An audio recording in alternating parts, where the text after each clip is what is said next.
Hello, Raider Nation. All right, welcome to the show. So the draft is over, so that's what we're going to be talking about today.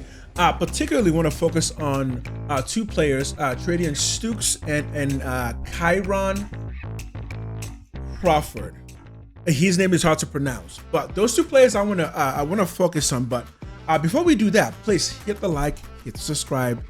This channel cannot grow without your help, Raider Nation. All right, so let's talk about the draft overall. Overall, the consensus seems to be that the Raiders knocked it out of the park. And of course, we're good. So I'm going to go with that the Raiders knocked it out of the park. And the reason I said I'm going to go with that is a lot of the players that they drafted were not players that I slotted to them. And as a matter of fact, they were not players that most of Raider Nation was slotting to the Raiders, because we were having a conversation. People were asking for David Boston, right? We didn't get David Boston, right? People were asking for Lee Hunter. We didn't get Lee Hunter. Many players were gone before we got that second round. Before we got that second round pick, but nonetheless, throughout the draft, pretty much everyone I thought the Raiders were going to go for, they didn't go for. Okay.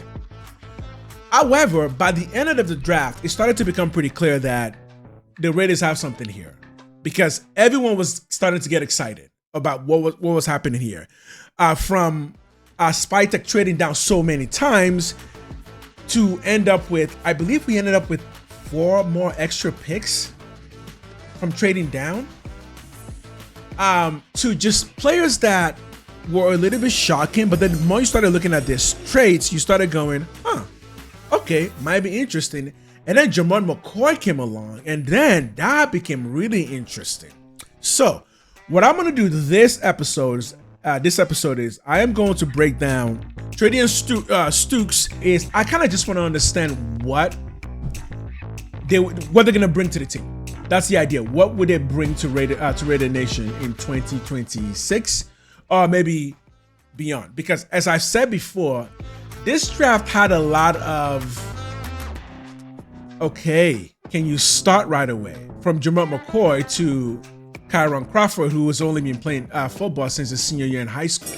So, but the more I started looking at Stukes' video tapes, here's what I started seeing. This is going to be, this play here is going to be a pretty immaculate play.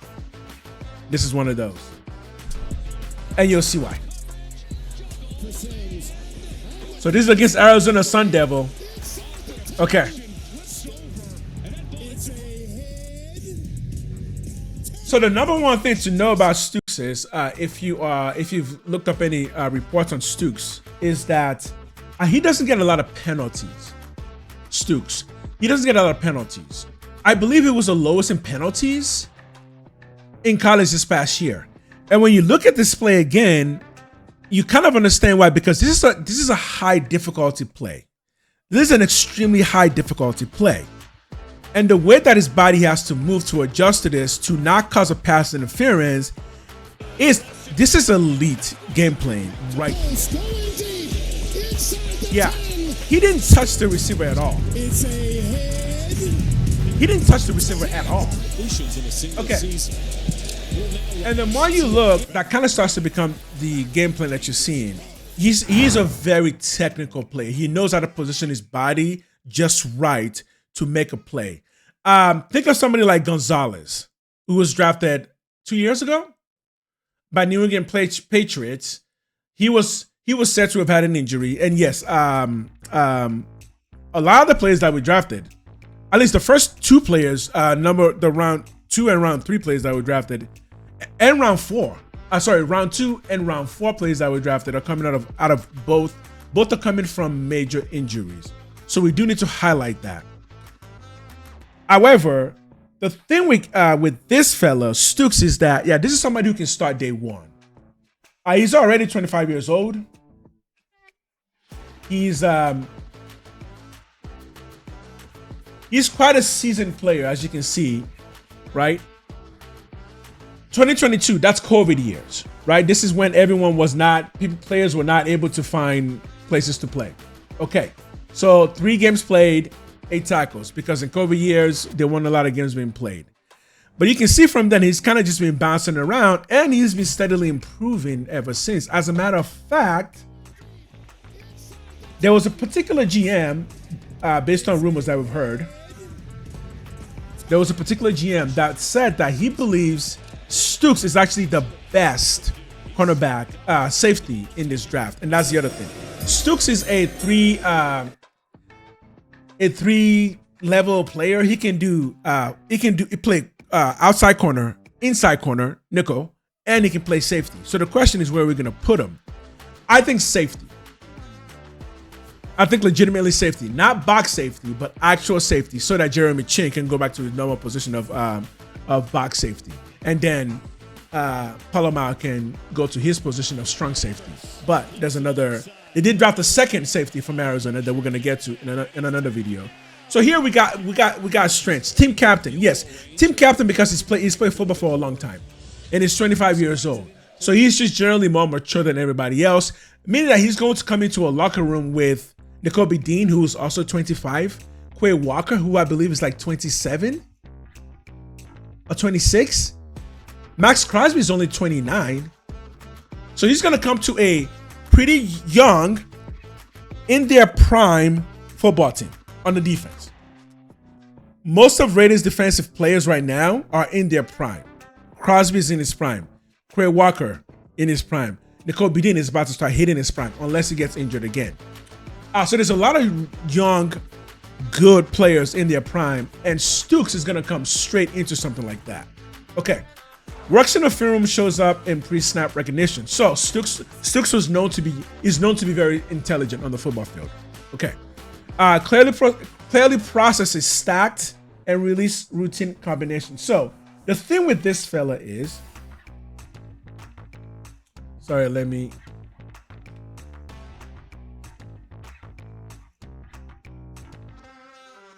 When you look at his other tapes, let's just look at any one random tape.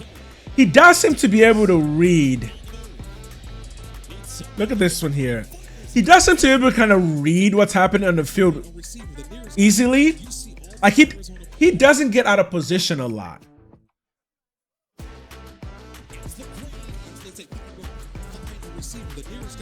He doesn't get out of position a lot, and he reacts really quickly. I did these videos.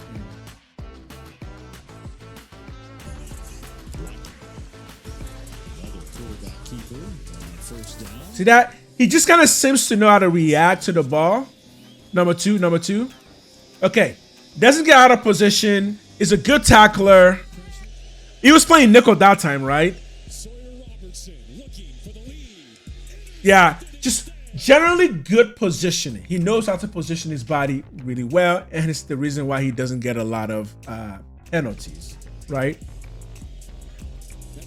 Okay, so this play right here. All right, so this is right here is football intelligence, and you can see aggression, right?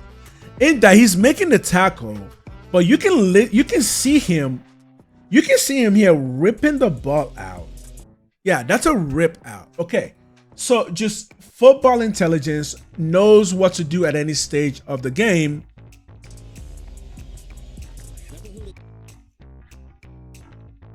And when you continue with the strengths, we kind of see the same concept here. Excels with his ball tracking and catch timing. Again, like Gonzalez. If you go and look at Gonzalez's clip from 2 years ago, who plays for the Patriots, that's the stuff that he excelled at. Even though Stukes is actually faster than Gonzalez, accelerates quickly from any change of direction, okay? And excellent technique and toughness tackling near the line. Okay, so this is mostly when he's playing nickel. So that's the question. How exactly are we planning on using him? Are we using him as a nickel or as a safety? All right, now we got some weaknesses. And yeah, he's got some. So he plays tall and with the restricted back pedal from depth. Okay. So his back pedaling is not elite. Okay. Yeah. He back pedals a little bit too high. But he's a ball hawk, so and he's 6 foot and he's only 6 foot, so he is probably compensating for just an inch or two of height by backpedaling, sitting up a bit higher. Okay, cool. I can work with that. Okay, feet have to do some of the work for his hips in coverage. Okay, so he's doing a lot of quick stepping to compensate for the fact that his hips can't move as quickly. So rather than a swift motion, he's doing a step motion. Okay, I think that's what they're saying. Yeah, okay, cool. I can still live with that. I can still live with that. I mean, he's got 4.3 speed, right? So he knows his weaknesses. He's got 4.3 speed. That's his strength. But he's only 6 foot instead of 6'2" or even 1. Okay. Average lateral agility in coverage as a tackler. Okay. This is nitpicky. Average lateral agility in coverage and as a tackler. His side to side is not okay. So again, he's a 4.3 guy who compensates for lack of height by standing up taller and using his feet to pivot really quickly when he has to go get the ball. So meaning that which explains why he's such a smart player, because his game plan is going to be to keep the ball in front of him at all times, right? So he's going to play tall and keep the ball in front of him at all times because he knows he's got enough speed that if he needs to quickly turn around, boom, he's gone and he can do a catch up. Okay, but that ACL injury he had might start to come into play, right? Good thing he didn't actually play last season. At least he didn't play much last season, so he should be pretty well healed up. And that's the concept that we're seeing here, right? So entry points into tackles can run a little high. Again, okay, high. You're seeing the high. Entry point can run high. He backpedals high. Okay, so because he backpedals high, because he generally stands a little higher, because he's 6'1", when it's time for him to tackle, when he comes in, generally speaking, he's gonna be at a higher point of tackle on a lot of plays. Not most plays though, just on a lot of plays, namely the plays that come at him quickly. Okay, but he's also not afraid to tackle. So good. Okay. Weaknesses just pretty much tell me that he knows what his strengths and his weaknesses are and is using his strengths to compensate for his weaknesses, which is his speed. So he's going to keep everything in front of him because when he needs to, he's able to turn around quickly and go get the deep balls. And you do see in this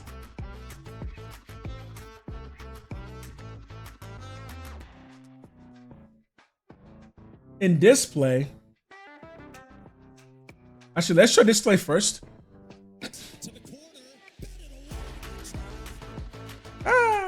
Nope, my bad. It's this play.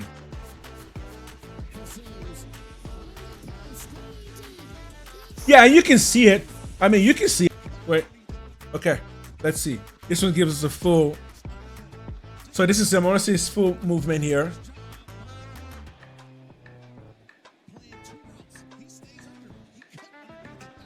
Okay, just a standard whip your head around.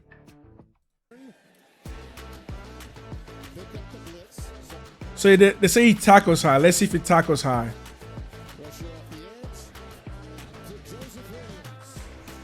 He was high there, but he also didn't get out of position. Remember, he wants to keep everyone in front of him. Okay. Good blitz there.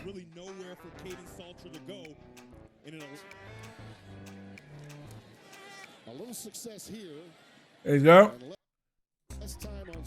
Is that him right there? Okay. Let's see. They keep the edge protected. There's really nowhere for Caden Salter to go. A little success here. Yeah, we're high here. See, he's already low. He's high. Okay. Now we're low. Now we're low. Yeah, we stay low. It's a good tackle.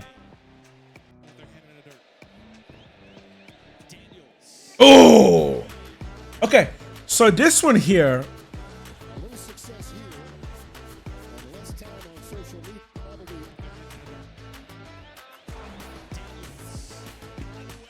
That's good defense.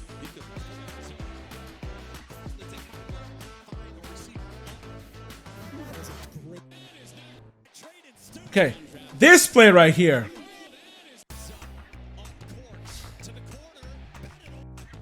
Actually, this next two plays. This is the field tracking, ball tracking ability here, right? Again, Gonzalez, that big play that Gonzalez made. This is the type of play that was, right? This is just a straight up timing and just perfect reaction. Okay. I mean, if he can't be beat deep, that's good.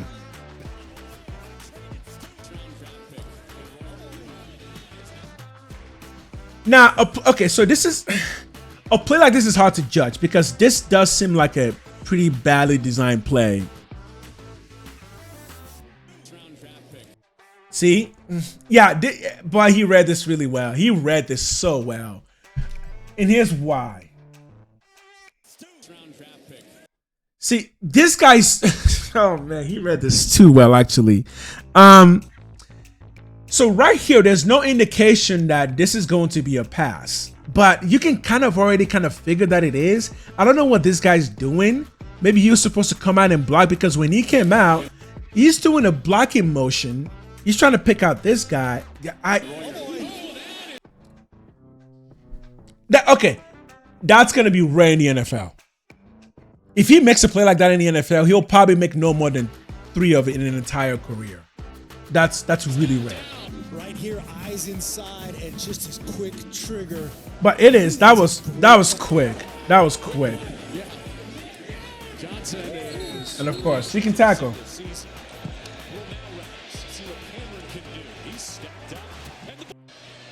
Robertson has to check it down. Ooh. He honestly wasn't too high. He wasn't too high. That's a shoulder pad to shoulder pad. That's a shoulder pad to shoulder pad. Sawyer Robertson looking for the lead. In that play. Okay. Okay, on Treydan Stukes for me there. I think this is a day one starter. There's no doubt about it. This is gonna be a day one starter. Of course, he was picked as a safety in the second round, which already makes him a potential day one starter. But based on his film and his ability to move, yeah, this is a day one starter for free safety. I'm gonna say for free safety. I believe Polamalu is going to shift over to strong safety, and I believe I'm forgetting his name right now, but I said it earlier. He's going to shift down more to box safety, Jeremy Chin. And Stukes should be free safety. I think I like the instinct. And I like his ability to disrupt pass deep. Not getting penalties, like disrupting passes and getting really good interceptions. So I believe that's the best fit there. But we'll see. We'll see what they're thinking. But I like what I see on Treydan Stukes. Good pickup.